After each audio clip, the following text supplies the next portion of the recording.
Teatral Lounge 91.7 радиогийн сурвалжлах баг Усын драм Эрдмийн театр дээр ирээд байна. Сонсогч та бүхнийхээ сонорт за мөн үзэгч та бүхэндээ зориулаад Усын драм Эрдмийн театр байгуулагдсан 85 жилийн их зохиолч Нацаг Дарж Мэндэлсэн 110 жилийн ойд зориулсан Жаргаагүй нар түүхэн эмгэнэлт жүжигийн талаар бэлтгэхээр ирээд байгаа юм а. За ингээд хамтдаа театрын ертөнцөөр аялцгаая.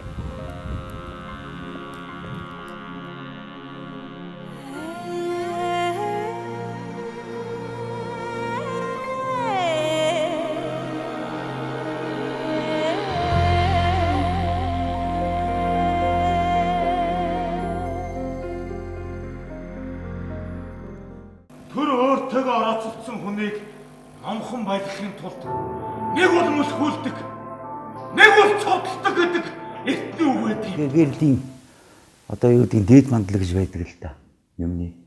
Хэрвээ дээд мандлын тэр оронд очих юм бол тэрэнд нар огт жаргадаг вэ гэж. Тийм домог байдаг. Тэрний үг бол даршааны тусалж байдаг тийм. Тэрийг бэлгшээсэн. Магадгүй Нацаг Дарж гэдэг хүн бол үнэхээр тэр дээд мандалд очиод байж хахад хүний нэг л гэдэг ойлголтоор нь. Тэ тэрний суух суудал нь тэрний залрах ертөнцийн тэр юм даа гэсэн бодлоор ирсэн. Тэ. Хов хүн гэхлээр хэтэрхээ багт. Зохиолч гэхлээр хэтэрхээ бас өрөөсгөл болсон. Аливаа нийгмийн шилжилт хөдөлгөөн хойсгол энэ ширүүн цаг үеуд ард түмний хүсэлтээр ч юм шиг цаг үеийн шаардлагаар ч юм шиг суу төвгүүдээ төрүүлсэн байдаг. Энэ суу төвгүүдийн нэг нь бол ялч явахгүй Нацаг Дарж. Маш их хариуцлагатай юм бол одоо энэ зохиолыг бичиж байгаа надад оногцсон л доо. Их хариуцлагатай асуудал юм. Уран бүтээлийг гаргахгүй байх гэдэг нэг хэцүү. Амьдрал түүхийн тэр бодит түүхийг орхигдуулна гэдэг нэг хэцүү. Тийм ээ? Тэгэх юм бол одоо үзэгчид ингэж үзэл өөсөө дандаа Нацаг Дарж байхын зохиолуудыг хэлчихсэн байна. Энэ ч одоо шоу юм ааш юм гэдэг. Ингээд гэтэл одоо ингээд амьдралын нэгэ түүхэн замлын нэгэд явахаар энэ түүх байна шүү дээ. Түүхэн хичээл юм уу гэж. Энэ хоёрыг аль алийг сүлдүүлэх нь өнөөдрийн хувьд бидэнд чухал байна. Цаг үеийн амьдрал сэтгэлгээ энэ цаг үеийн эрсдэл энэ цаг үеийн хийрхэл зовлон бүгд Нацаг Даржийг дайрсан байдаг. Тийм ээ? Яаж нэгэн биедийн хорвоогийн бүх зовлон авчираад наач юу юм бэ?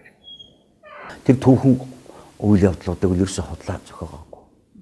Тийм ээ? Шоронд ороогүй хүнийг оруулаад байдаг юм уу? Тийм ээ? Яваагүй хүнийг хөвдөгөө хүнийг хөвдүүлээд байдаг юм уу? Салаагүй хүнийг явуулаад энэ хийчихээгүй байхгүй. Багмд бол явсан бол явсан, андаа ширээ орхисон бол орхисон. Тэр үнийн юмнууд нь бол үнэхээр байхаас өөр замгүй юм л та. За бидний барьж авсан бол нэг үндсэндээ Германы явахаас эхлээд нас барах хүртэл уцааг нь авсан. Тий. Энэ өөрөө бидний дуурч байгаа юмны хамгийн идэвхтэй хэсэг нь. Бидний зохиол болгож үзэгч төрөх гэж байгаа юмных нь хамгийн идэвхтэй хэсэг нь тэр нь. Түүний хайр дурлал утгуурын зохиолын амьдрал гарахаас илүүтэй бас тэр хүний үжин санааны зөрчилийн жүжигт илүү гарна. Шумын сарал мөрний давхил салхины хүгийг энэ Жаргаагүй нар гэж энэ түүхэн жүжиг энэ жүжиг дээр ажиллах санал надад төвшин найруулагч тавьсан. Жүжиг тавих хугацаа бол маш богинохон. Тэгээд дээрээс нь манай энэ бүх жүжигч залуухан дандаа залуу жүжигч. Тэгээд би л энэ нашранд одоо энэ их ажлыг амжуулж байгаа найруулагчтай бас баяр хүргэмээр байна. Тэгээд бид гурав энэ дууныхаа тухай бол жүжиг зориулсан дуугаан бол нэг тийм энэ их хүний тухай бадрангуй эмгэнэлт дуу ингэж зорьсон. Тэгээд ийм бүтээлээ. За энэ дуунд маань болохоор дууны үг маань болохоор их Нацаг Дарж хэлээд байгаа юм шиг, эсвэл гөр газарч яриад байгаа юм шиг ингээд ийм хүндий агаараас байгаль дэлхийн шөөрөө яриад байгаа юм шиг ийм одоо жанр төчгсөн үг нь аялгауны одоо хэлбэр болохоор дууны урлагт байдаг одоо бүхэл жанр гэж байна. Жишээлбэл эстрадны байж тийм одоо рок гэж байна. За тэгээ бүр үндэсний бүр язгуур этно ч юм уу тийм хэсэг байж байна. За тэгжээтэл бүр сонгодог ийм хоорын хэсэг ч юм уу гэж орно. Сүүлд нь этно тэр классик хоёр нийлээд ингээд бүр ингээд одоос хойш ингээд босгож өрнүүлээд хүн юм л дээ бодрангой ийм дуу хийхийг зорьсон. Тэгээд бүх насныхан бас сонсох боломжтой юм дуу болсон байх гэж бодож байна. Жаргаагүй нар гэдэг энэ түүхэн жүжигийн хөгжим бол их төвхтэй. Яагаад гэхээр насагтар жүжиг том хүний биднээс одоо 30-40 жилийн өмнө ингээд сэтгцсэн, бодцсон, боловсрдсан тийм ээ. Тийм гэрвэл, тийм хүний одоо юу хөгжмийг бүтээнэ гэдэг л хэцүү. Таринт зориулсан хөгжим хийгээд одоо ингээд насагдарж гарч ирэх айл нэг хөгжим дуграал ингээд нэг тийм л юм болно шүү дээ. Тийм учраас тухайн үеийн хүрээнд цайлж ирсэн тэр од эрхэстэй гадаад ертөнцтэй харьцажсэн гэдэг утгаар бид нар бол одоо би бол жишээ нь хөгжмийг бол ерөөсөө тэр цэнхэрлэн харагдахаар нь тий тэр насагдар юун дээр нь тэр учиртай гурав дээр нь байдаг тэр үеийн амьдрал тэр цэнхэрлэн харагдана гэдэг дууг бол эхнээсээ дуустал дэд мэтий болон үргэлжилж байгаа. Тэрэн дээр уурлна цэнхэрлэн харагдах дээр уурлна цэнхэрлэн харагдах дээр инээ цэнхэрлэн харагдах дээр шорон дөрөв цэнхэрлэн харагдах дээр баяслна одоо амьдралын баяр баясгалан хоёр хүний харьцаа хүртэл энэ тэр гарсан найдвартай ийм ажилдаа дадсан хүмүүстэй гөр узартай төвшин найруулагчтайгаа ажиллахад маш сайхан байлаа. Энэ их хүний хөгжмийг одоо жүжигийн хөгжим бичнэ гэдэг бол надад бас их одоо миний амьдрал тохиолдож байгаа бас том үйл явдал шүү дээ. Их насгдоржийн тухай драмын театрын Анжлийн ой зориулсан их насгдор их хүний 110 жилийн ой зориулсан ийм жүжигийн хөгжим одоо санал тавьсан төвшин найруулагчтай маш их баярлж байгаа. Тэгээд манай жүжиг маш сайхан болно. Тэр тайз чимэглэл манай зураач бас маш сайн ажилласан байлээ. Ер нь их сайхан жүжиг болно гэж би бодож байна.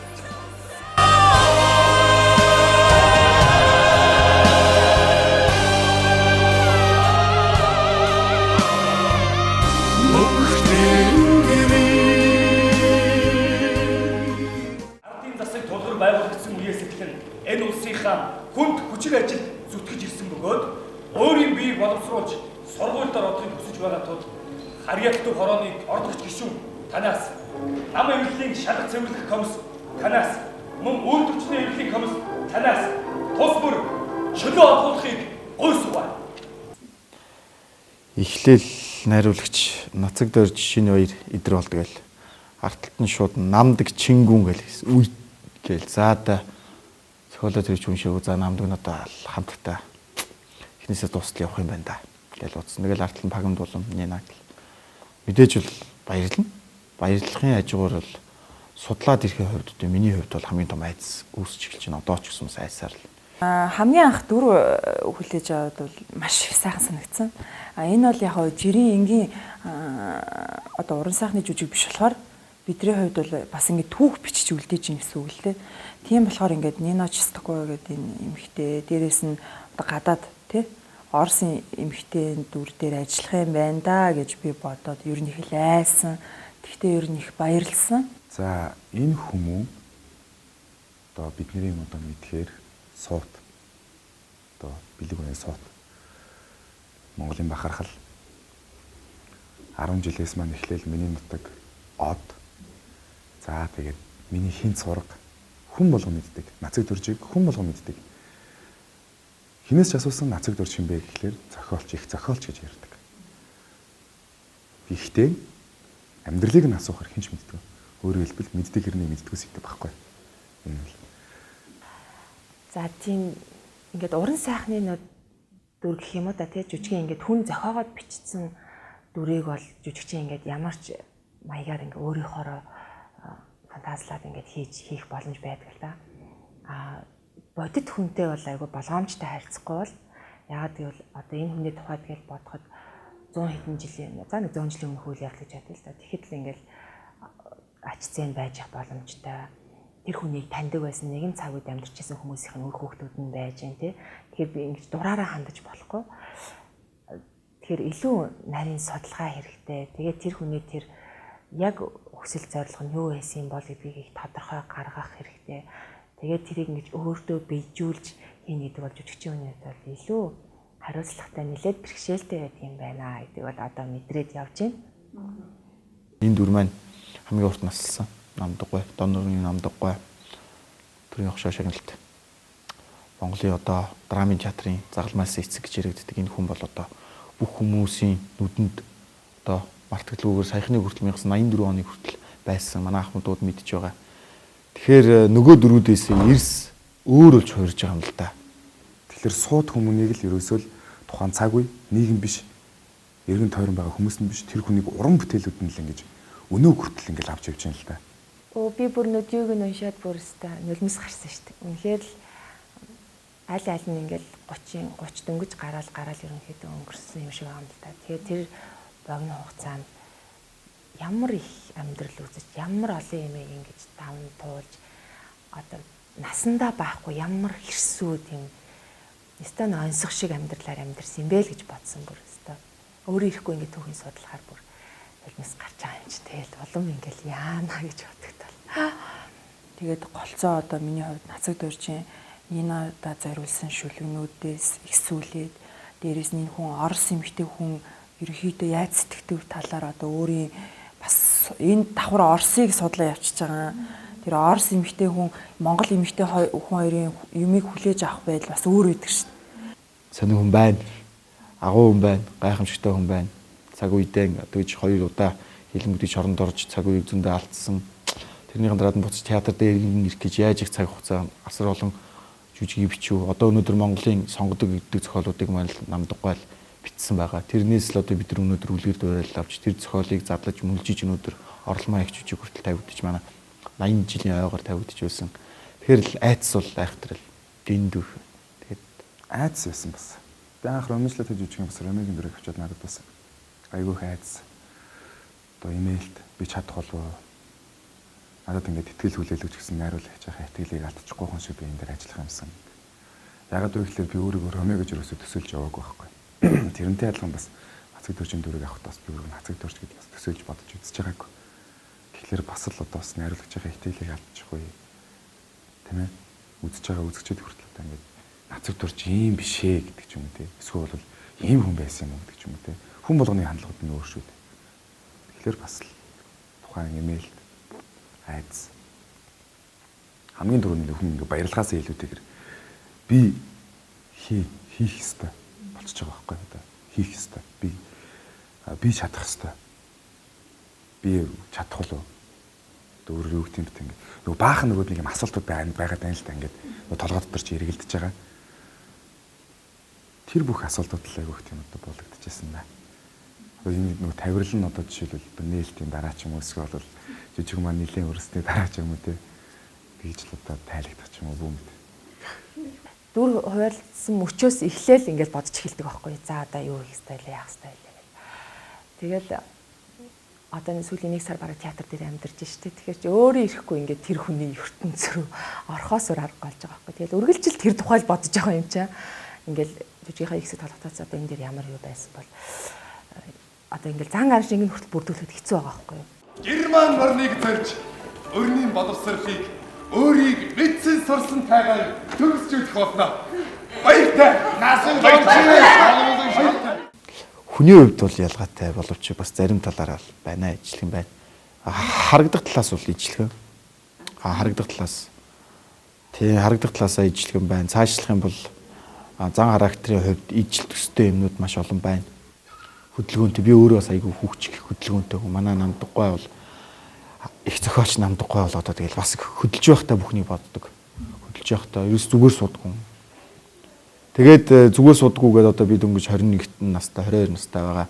Тэр үеийнх нь тэр сэтгэл хөдлөлөөр хийхээр бас энэ ухаан нь хаана гээгдэхүүгэл байна. Энэ төстэй зүйлүүд байна. байна шүү.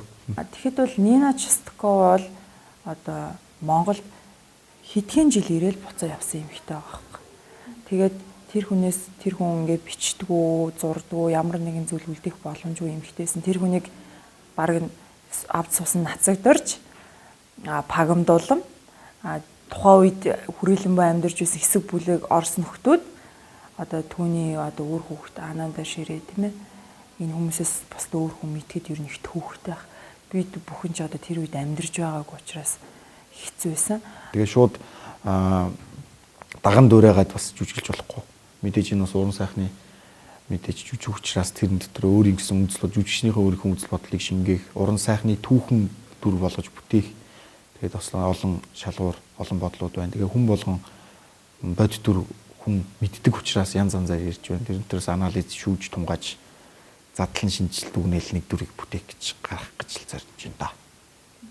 Одоо дөр их хацтай тооцсон юм аа. Төгсөөд удаагүй бас Улсын драмын Эрдэнэ театр гэдэг энэ том хөрхайлд ороод бас удаагүй байхдаг. 2-2 том бүтээл дээр бас ингэж гол дүрд голчлон тоглож байна гэдэг бол миний хувьд их хацтай. Бас тэрнийхээ бас юугаар бол бас их туршлага бас их одоо сургалт одоо юу гэдэг надад бол асар их одоо зүйлээ би бас эндээс сурч байгаа шүү дээ.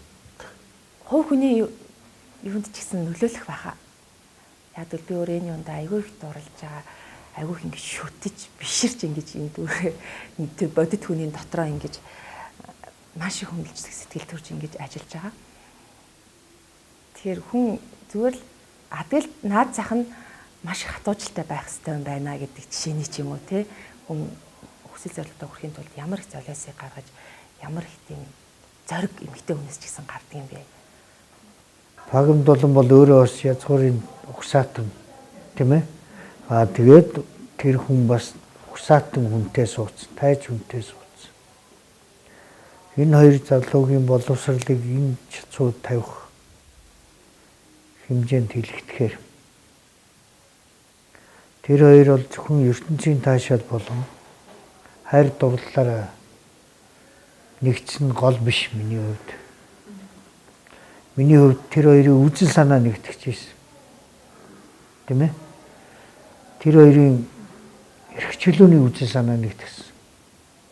Ямар арын шимтэй хүн эмэгтэйчүүдийн байгууллагыг санаачилаад тий бусдыг байлдан дагуулаад тэр жоохнороо тэгэл өөрийнхөө зоригоор ингэж нөхрийг хайртай байж нөхрөөсөө холдоол тий ямар хүнээс ийм шийдвэрүүд гарч болох ч гэдэг юм уу тий тэрнээсээ үүдэлтэй ингээд зан характерыг яаж бүрдүүлэх вэ?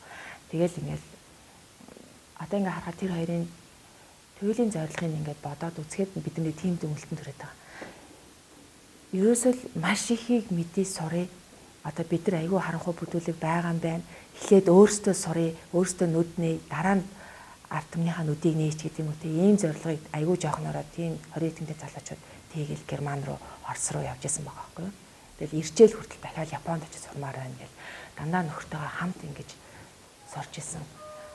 Бараг эмэгтэй нацагдаж те энэ тэнцүү ийм эмэгтэй байсан талаар бол айгүй их дурс яриануд байгаа байхгүй юу.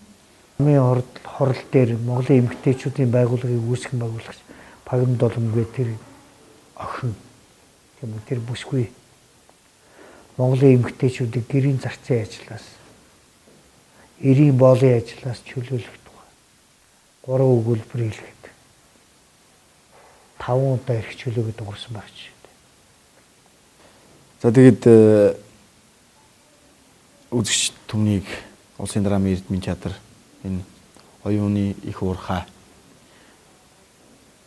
нас орж ирж бид бүхний бас өөрсдийн жүжигийн цаг хугацаа оюуныхаа бас бясалгал тэр бүхнийг шингээж хийж байгаа жүжигээс үзэж өөрсдийн амьдралын болон тэрийн цаг үеийн залуучуудын хайр дурлал улс төр бодлого үзэл санаа хүсэл мөрөөдөл тэр бүхнийг мэдж бас нэг харж бас сонирхолтой ертөнцийн дотор орж иж бас агаар амьсгалж бас нэг өөр нэгийг бодож оюунда тунгаах байцаа л гэж хэлмээр байна. Манай нацагч энэ хогондод зодрох хүн биш те. Харин ч би бүр сэтгэлдэг хог түлгэрийг арилгаж сан бэсикийн нутлыг санагацдаг юм шүү дээ. Метро Лаунж 91.7 радио үзэгчдийгаа сонсогчдойгоо театрын ертөнцөөр аялуулж байна. Тун удахгүй их зохиолчийн мэндэлсний 110 жилийн за мөн Улсын драмын Эрдмийн театрын байгуулагдсны 85 жилийн ойд зориулсан Монгол Улсын соёлын авиац зүтгэлтэн яруу найрагч Нацаг Доржийн нэрмжит шагналт Гүр Базрын зохиол мөн Улсын драмын Эрдмийн театрын найруулагч соёлын тэргүүний ажилтан төвшний найруулсан жаргаагүй нар түүхэн эмгэнэлт жүжиг нээлттэй хийх гэж байгаамаа. За тэгээд нээлттэй холбоотой мэдээллийг авахаар Улсын драмын Эрдмийн театрын маркетингийн ахлах менежер гэрэлтэй уулзаад байна. За бид бүхэн энэ жүжигийн агуулгыг үзэгчдэд маш товч тодорхой хүргэх ёстой. Энэ утгаараа бид бүхэн энэ жүжиг дээрээ энэ орчлон би инэрл хайр бараадаж бодлоон жилээж бирээ илээсэн гэдэг агуулгын дор урайн дор энэ жүжигийн агуулгыг үзэгчдэд хүргэхийг зорьсон. Тэгээ хамгийн гол нь Нацаг Доржийн бүтээл гэдэг утгаараа бид нэр Нацаг Доржоор овгуулсан бүхэл байгууллагуудтай хамтран ажиллаж энэ жүжигийнхаа маркетингийг хийж байгаа. Сурталчилгааны хувьд бол нөлөөлөх сурталчилгааг илүү ашиглаж байгаа гэсэн үг. Тэгэхээр Нацаг Доржийн судлаачид, Нацаг Доржийн шагналт зохиолчид, Улсын драмын Эрдмийн театрын уран бүтээл тоолж байгаа жүжигчид Нацаг Доржийн бүтээлүүдээс рекламыг одоо маш олон төрлийн рекламууд гаргаж үзэгчдэд хүрсэн. Үзэгчид маань одоо ерөнхийдөө энэ жүжигээ үзэхэд сэтгэл зүйн хувьд энэ жүжигийн талаар одоо юун талаар өгүүлэх вэ гэдэг талаар мэдээлэл авцсан, сонголтоо хийцэн, билетээ урьдчилаа захиалсан, үзэхэд бэлэн болоод байж байгаа. Энэ ташрамд Нацаг Доржоор овгуулсан байгууллагууд дотроос би хэдэн байгууллагыг зайлшгүй дурдах хэрэгтэй гэж бодож байна. Нацаг Доржийн нэрмжит нийтийн номын сан, Монголын зохиолчдын эвлэл, Нацаг Доржийн нэрмжит утга зохиол нийгмийн ажилтны дээд сургууль гэдэг маш олон байгууллагууд бид бүхэнтэй хамтарч ажиллаж байна л да. За ингээд манай нээлтэнд ирсэн үзэгчид маань энэ өдөр Монгол ардын суут гэсэн одоо Нацаг Доржийн амьдрал уран бүтээлээс хэдүүлсэн гэрэл зургийн үзэсгэлэнг үзэн. За түүнээс гадна Нацаг Доржийн нэрмжит номын сангийн одоо картыг хөнгөлөлтөө үнээр нээлгэх, түүний бүтээлүүдийн дэлгэсэн үзэсгэлэн бүтээлүүдийг номын үзэсгэлэнг үзэх маш юм олон сюрпризүүдийг барьж байгаа. Мөн түүнээс гадна Unitel-ийн жижиг оноогоор бас манай билетийг хөнгөлөн авах боломжтой. Одоо өнөө цагт бид нар үзэгчтэй хүрч үйлчлэх гэдэг утгаараа үнэгүй хүргэлтийг явуулж байна. За Ticket сегмент гэсэн сайтуудаар орж та бүхэн билетээ онлайнаар захиалахаас гадна 1911 88-аар билетээ үнэгүй хөргүүлж болох юм аа. Ингээд маш олон сюрпризүүд та бүхний хүлээж байгаа шүү. Ингээд их зохиолчийнхаа амьдрал уран бүтээлээр хамтдаа аялцгаая. Хэдэн хүн явсан? Нацаг Дорж Харин Дулангаев танилээд 21 хүн. Нацаг Дорж хүн жүжигчин нэг Багам дулмын тухай монголчууд маш их юм ярьдаг. Багам дулмыг харах гэсэн хүмүүс Багам дулмын өнцгөр ирж харна. Багам дулм тийм биш, ийм биш гэж явах баг. Нина Чистаков, Ананда Шеренгеж Чистаковын тухай бас монголчууд ардам домог шиг яриа би. Чистаков тэгсэн гэлээ, ингэсэн гэлээ гэж явах баг. Тийм ээ? Нэг хэсэгт нь талгүй, нэг хэсэг Гүр Базар ингээггүй. Чистаков тийм байхгүй юу гэж явна. Нацаг Доржийн үхлийн тухай 10 гэдэг янзын тайлбар байдаг. Хүн бүхэн намайг сонсоод уцсаж байгаа хүмүүс биш. Би ингэж сонссон чи сонссон уу? Энэ талаас нь гаргаж болох уу гэдэргээд. Гүй яхаа тэр яах вэ? Гэх мэтлэнгээр ингэ яваад байгаа учраас энэ бол их олон одоо юу гэдгийг юмыг араасаа дагуулнаа. Би тэрнээс айхгүй. Тэрнээс хамгаалах ганц юм уу? Бодсон юм бол эхлээд хамгийн бодиттой юм үзэгч төрөгч. Нэг ийм болсон юм байна шүү гэдэг төрөгч гэдэг санаал байна. Нацаг Доржийн бас бид нар бүтээлүүдийг судлах хэрэгтэй. Эргээд шинэ үзэхөөс энэ шинэ цаг үеийн ухамсараар бид нар эргэж судлахад гэмгүй. Яг л социализмын үеийг өнгөрсөн шүү дээ. Одоо олон ургалч гэдэг шиг олон урлагийн чиглэлээр судлах хэрэгтэй. Нацаг Доржийн бүтээлүүдийг мартагнаж байгаа энэ цаг үед Нацаг Доржийн амьдралыг тухайн цаг үеийн одоо ухамсарын шилжилтүүдийг, нийгмийн ухамсарын шилжилтүүдийг харьцуулан судлах хэрэгтэй. Шин шат. Магадгүй энэ жүжиг бол энэ тайзнаа тоглогдсноор энэ их тийм судалгааны төмрийг асаах болов судлаачдын бас том сэдв болоосоо гэж бодож байна. Миний хувьд бол энэ Нацаг Доржийн тухай жүжигийг тойрогно гэдэг бол өөрөө тийм ээ их нэр хүндийн асуудал их айж байна би. Ямар нэгэн шүмжил ирэх бах Би тэрнээс юусаа айхгүй. Тэ нөгөө талаасаа бас нэг зүйлийг үзэгчд бас тодорхой хэлээд өгье гэсэн бодол би байгаа. За хамгийн гол нь л одоо би бол хэн юу хэлэх үү энэ жүжигийн одоо үгдэнтэй байгаа сайд нэг сайд догтлол бол надад алгуу юм. Яагаад гэвэл бид нэр ийм мэдээний цаг болох нь ойлгомжтой. Нацаг дөржиг дурсах нь ойлгомжтой. Нөгөө талаар бид нэр нацаг дөржийн нэрэмж тактик театр үжиж энэ хүнийг судлахгүй байх гэдэг бол бүр шившигтэй юм бол. Бас бидний уран бүтээлч бидний нэг том аз завшаан. Эндээс нэг зүйлийг хэлэхэд хамгийн ихний жүжиг учраас би зүгээр хамгийн түгээмэл хамгийн нацаг дөрж гэж иймэрхүү явдал, иймэрхүү үйл явдал энэ хүнийг дайрчээ гэдгийг үзүүлэхийг эхлээд зорьсон юм аа. Энийг одоо тийм том жүжиг, тэр нь тийм жижиг жүжиг бид нэр гэж уран бүтээлийг ангилдаг энэ сэтгэлгээ Монголын урлагаас салмаар байна. Хүүхдийн уран бүтээл тийм ээ. Залуучуудад зориулсан уран бүтээл, орчин үеийн уран бүтээлч гэх шиг.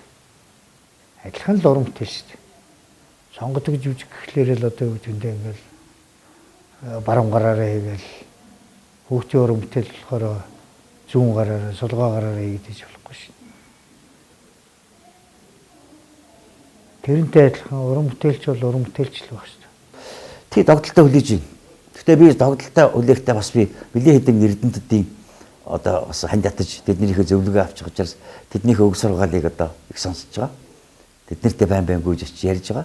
Тэгээд хэдэн эрдэмтэд 50 даа ингээд намайг ингээд байнахаа гэдэг шиг л дээ. Гэхдээ манай зохиолчд ойлгоно. Бүгдээрээ уран зохиолчд бид нар бүгдээрээ баяртай байгаа. Бид нацаг доржийнхаа тухай ярьж гин гэдэг гоё.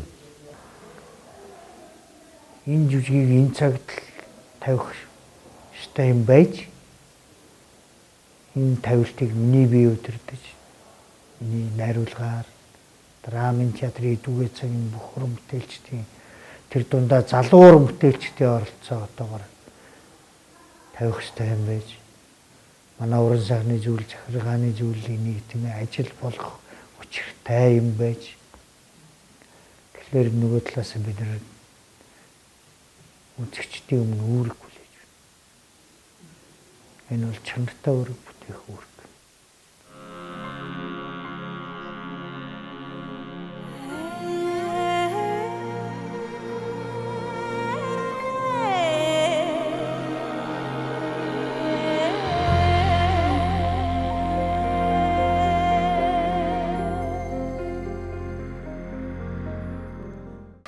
Их зохиолч Нацаг Доржийн амьдрал уран бүтээлээс сэдвүүлсэн жаргаагүй нар түүхэн эмгэнэлт жүжигийн зохиолч, найруулагч, уран бүтээлчтэй сонсогч үзэгч та бүхнийгээ уулзууллаа. Та бүхэнд маань таалагдсан байхаа гэдэгт итгэлтэй байна. Ингээд дараагийн нэвтрүүлгээр дахин уулзтлаа. Түр баяртай.